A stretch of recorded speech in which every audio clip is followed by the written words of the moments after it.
자, 마지막 주제입니다. 자, 한국당 쇄신. 이 첫 단추를 이제 끼우는 그 어려운 이제 4명의 명단을 발표를 했는데, 정말 좀 잘 되기를 바랐는데 좀 많이 걱정스럽긴 합니다. 그러니까 저는 사실 이 주제 별로 하고 싶지는 않습니다. 왜냐하면 제가 하자고 그랬어요.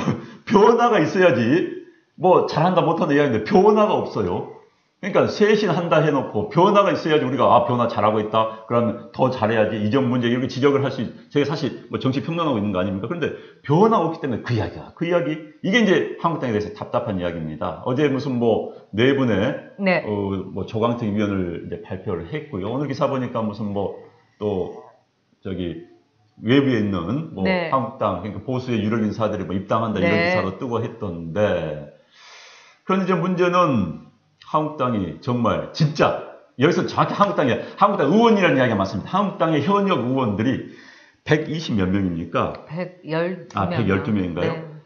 112명 현역 의원들이 진짜 네. 위기의식을 느끼고 한국당을 개혁할 의지가 있는 것인지 네. 이겁니다. 정치는요. 배지갑니다. 의원들이 하는 겁니다. 외부에서 100명 소리 내는 것보다 1명 현역 의원이 소리 내는 게 더 목소리가 큰 게 정치의 현실입니다. 그런데 글쎄 쇄신 가능할까요?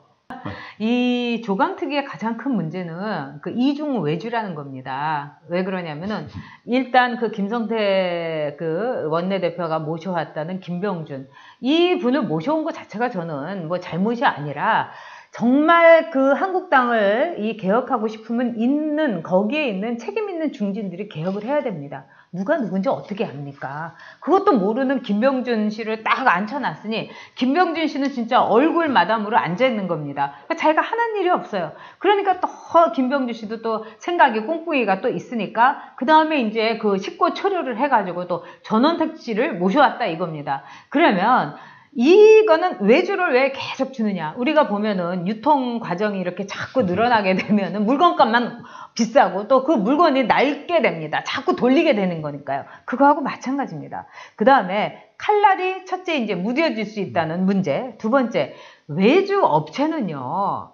희생정신도 없고 책임감도 없어요. 왜? 외주 준 거니까. 김병준도 외주 받은 거고 전원책도 외주 받은 거라서 뭐 자기 성질이 안 맞고 이거 뭐 안 되겠다 싶으면은 한나라당 자유한국당 안 된다고 하면서 툭툭 털고 나가버리면 그만이에요. 즉 이런 사람의 인적 청산이라는 것이 보수개혁에 제일 중요하다 하면은 내가 죽겠소 하는 사람이 칼을 휘둘러야 되는 거예요. 그리고 그 사람이 권위가 있고 그 사람이 책임감이 있어야 되는 거예요. 근데 지금 뭐 친박들부터 시작을 해갖고 무슨 권위를 인정하겠습니까? 벌써 우습다 이렇게 하면서 멀끔하니 쳐다보면서 새 대표 뽑으면 다 뒤집힐 텐데 이렇게 보고 있는 거예요. 그래서 참 이 사태가 제가 너무너무 안타깝습니다. 근데 어떻게든지 보수 세력이 살긴 살아야 되는데 말입니다. 그러니까 제가 네. 정치학을 전공을 했습니다. 그런데 세계 정당 역사상이요. 당 쇄신하라고 외부 사람 불러놨더니 또 그 사람이 쇄신한다면 또 외부 사람 부른 그런 건 없어요. 없어요. 이거 있을 수가 없습니다.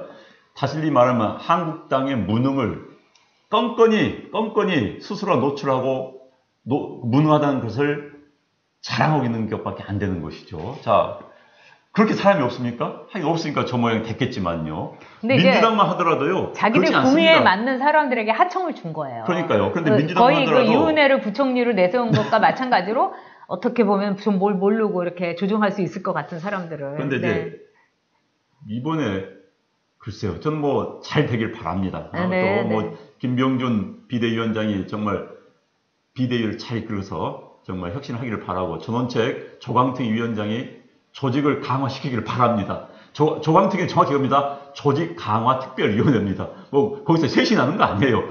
조직을 강화시키면서 이제 쇄신의 효과를 내겠다는 그런 이야기죠. 거기서 할 수 있는 그러니까 역할이 굉장히 한정되어 있습니다. 솔직히.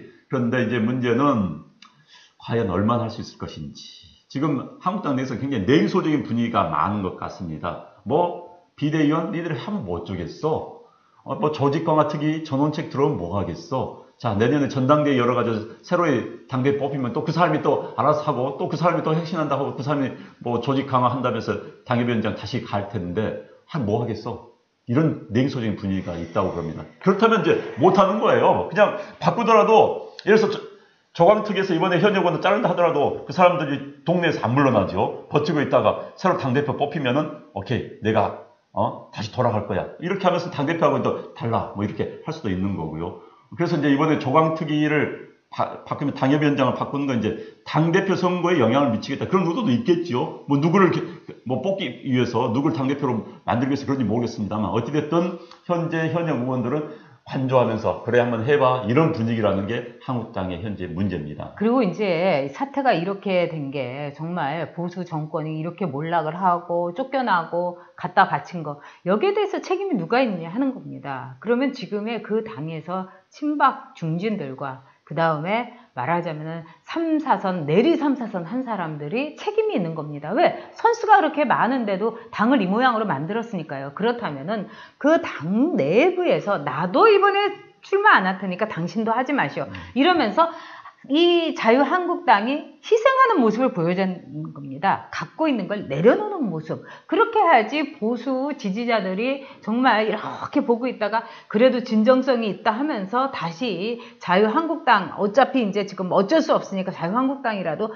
지지를 할 텐데 지금 저런 식으로 밥그릇 싸움에 냉소에다가 또 이상한 그 조강특위 위원들 저는 납득할 수가 없어요. 이번에 강성주라는 분, 뭐 전주혜라는 분 사실 전주혜 씨는 지금 들리는 소문으로 하면은 친박에서 비례대표 하려고 굉장히 노력을 했던 분이다. 이런 소문도 들리고 또 강성주 씨는 이른바 구찌백 사건과 그 다음에 이 취재 그 수주를 받아갖고 돈을 1,000만 원을 받았다. 이런 이제 두 건이 있는데 이게 다 무혐의로 끝났다. 뭐 이럽니다. 그런데 강성주라는 분이 태영하고 만났을 때 태영에서 이렇게 묵직한 거를 주기 때문에 이게 달력인가 보다 하고 받았다는 거예요. 아니 이분이 보도국장 하는 분이 한두 번 합니까?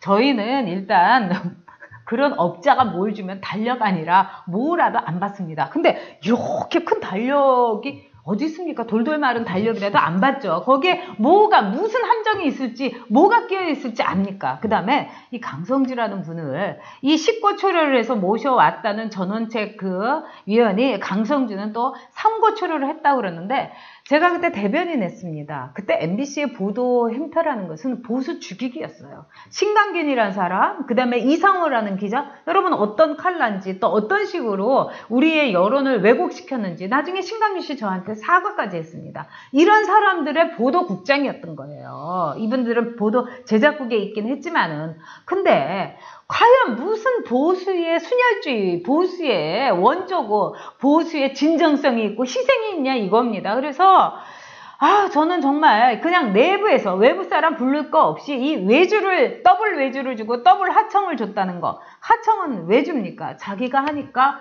이거는 힘들고 그냥 골치 아프니까 하청 주고 외주 주는 거예요. 내 손에 피 안 묻히고 나는 국회의원들한테 척 안 쥐고 마르고 닳도록 다음에도 공천 받아서 5선, 6선 하겠다. 이런 사람들이 외주 주고 하청 준 겁니다. 여러분들 그런 분들 누군지 아마 다 아실 거예요. 명단 작성해서 다음에 꼭 정리해 주시기 바랍니다. 우리 국민이 정리하지 않는 한은 자유한국당 저는 힘들다고 봅니다. 네. 보수의 중요한 가치 가운데 하나가요. 헌신입니다. 공동체를 위한 헌신. 공동체를 위해서 나의 이익을 벌일 수 있는 게 보수의 중요한 가치입니다. 네. 그러니까 보수는 애국을 이야기하고 네. 조직을 이야기하는 겁니다.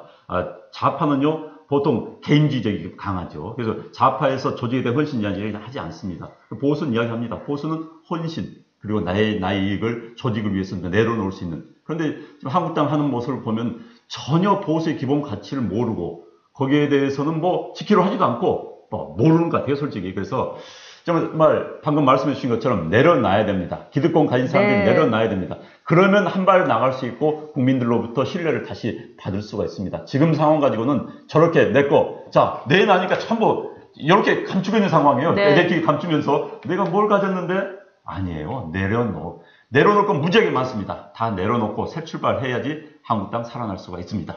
저나 안형환 그 원장이나 지금 이렇게 정말 저희가 사명감을 갖고 있는 것은 뭐냐? 저희는 이미 내려놨습니다. 그렇기 때문에 그분들이 잘하길 바라는 거죠. 그리고 한국당 내부에 있는 분들이 내려놔야 됩니다. 그러려면 전원책 이 위원부터 해서 조강특위가 저는 잘하기를 바라서 이렇게 저희가 쓴소리를 하는 겁니다. 일단은 3선, 4선 이상 되는 내리한 사람들한테 다음번에 불출마를 말하자면 유도하고 그 다음에 정말 사표 받은 것을 반려하지 않는 거 이것만 해도 아마 조강특위는 굉장히 칭찬을 받을 것입니다. 그러니까 제대로 하시기 바랍니다. 네. 희생과 헌신의 한국당을 이 조강특위가 살려주기를 바랍니다. 책임감입니다. 네. 네, 희생이고 자, 헌신입니다. 네. 네.